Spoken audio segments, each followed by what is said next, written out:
ഇപ്പം ഞാൻ പറയാൻ ആഗ്രഹിക്കുന്ന ഒരു അസസ്മെൻറ്റ് തെറപ്പിയെക്കുറിച്ചാണ്. ഈ അസസ്മെൻ്റ് എന്ന് പറഞ്ഞാൽ നമ്മുടെ ബലഹീനതകൾ, നന്മകൾ ഒക്കെ എഴുതാനായിട്ടൊരു ചാർട്ട് ഉണ്ടാക്കുക. ഞാൻ സ്നേഹാലയത്തിൽ വരുന്നവർക്കെല്ലാം ഒരു ചാർട്ട് കൊടുക്കാറുണ്ട്. പിന്നെ നമ്മൾ തന്നെ ചെയ്യേണ്ട കാര്യങ്ങൾ ഒക്കെ അങ്ങോട്ട് എഴുതുക.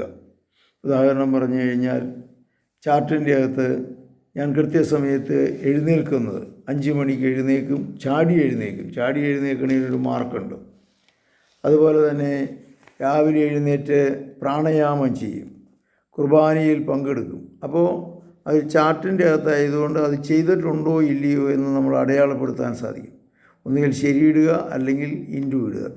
ചെയ്തിട്ടില്ല എങ്കിൽ ഞാൻ കുമ്പസാരം കൃത്യസമയത്ത് നടത്തും.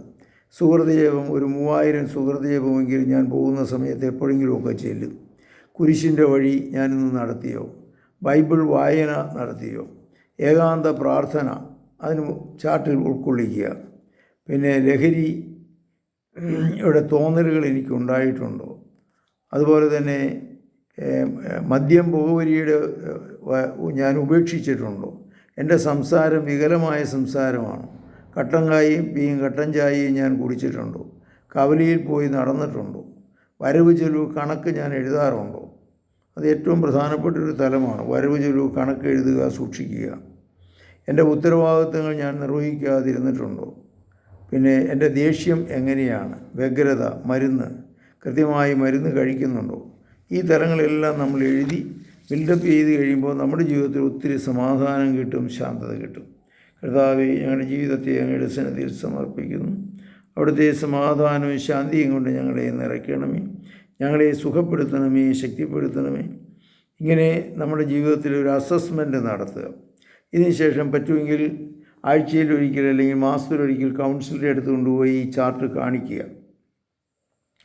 എന്നിട്ട് അവരോട് സജഷൻസ് ചോദിക്കുക.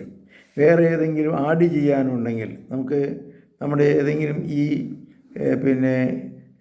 എൻ്റെ കഴിവുകൾ, ഇന്ന കഴിവുകളുണ്ട്, എനിക്ക് പാടാനുള്ള കഴിവുണ്ട്, എനിക്ക് ചിത്രം വരയ്ക്കുവാനുള്ള കഴിവുണ്ട്, അല്ലെങ്കിൽ എനിക്ക് പ്രാർത്ഥിക്കുവാനുള്ള കഴിവുണ്ട്, ജോലി ചെയ്യാനുള്ള കഴിവുണ്ട്. അതും രണ്ടാം ഭാഗത്തായിട്ട് നമ്മുടെ ബലഹീനതകൾ കഴിഞ്ഞാൽ രണ്ടാം ഭാഗത്തായിട്ട് മറ്റത് അടയാളപ്പെടുത്തുക.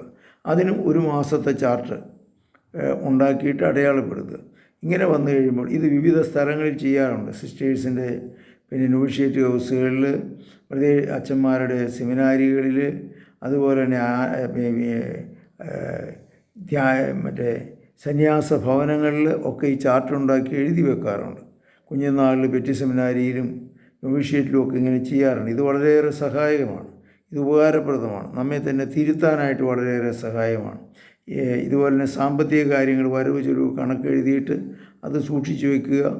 വരവ്, ചെലവ്, മിച്ചം, ഇങ്ങനെ 3 കോളമായിട്ട് തീയതി, ഇനവിവരം, വരവ്, ചെലവ്, മിച്ചം, ഈ കോളങ്ങളുണ്ടാക്കുക. അങ്ങനെ വന്നു കഴിയുമ്പോൾ നമ്മെ തന്നെ അസസ് ചെയ്യാനായിട്ടും ഒരു കൃത്യനിഷ്ഠ പാലിക്കാനായിട്ടും സാമ്പത്തിക മേഖലകൾ എങ്ങനെയൊക്കെയാണ് നമ്മൾ കൊണ്ടുപോകുന്നതെന്ന് അറിയാനായിട്ടും നമ്മെ തന്നെ സഹായകമാണ്. ഈ വീഡിയോ കണ്ട് നമുക്ക് കർത്താവെ അസസ് ചെയ്യാൻ, ഞങ്ങളെ തന്നെ അസസ് ചെയ്യാൻ, ഞങ്ങളെ തന്നെ മനസ്സിലാക്കുവാനുള്ള ഭാവനം തന്നെ ഞങ്ങൾ അങ്ങേക്ക് നന്ദി പറയുന്നു. അവിടുത്തെ സമാധാനവും ശാന്തിയും ഞങ്ങൾക്ക് ഓരോരുത്തർക്കും നൽകണമേ.